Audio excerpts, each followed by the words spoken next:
So the first thing you do is you should have these printed parts.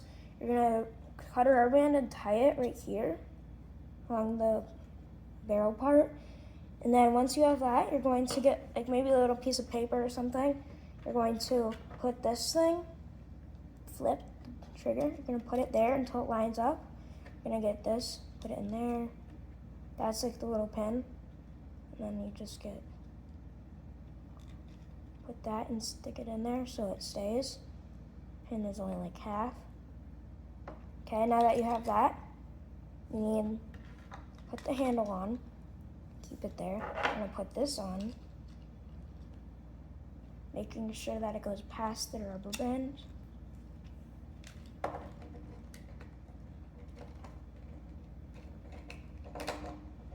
Okay, and then what you're gonna do is all those should line up. You should get maybe a piece of filament or another piece of paper.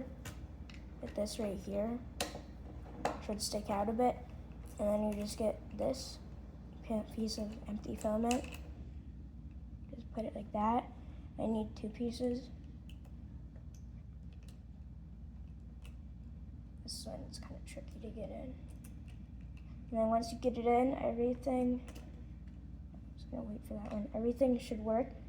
And then you have to grab this, pull it around so that it's like that. And then when you pull this back, should go around there, get locked. And then you can put a Nerf dot in there.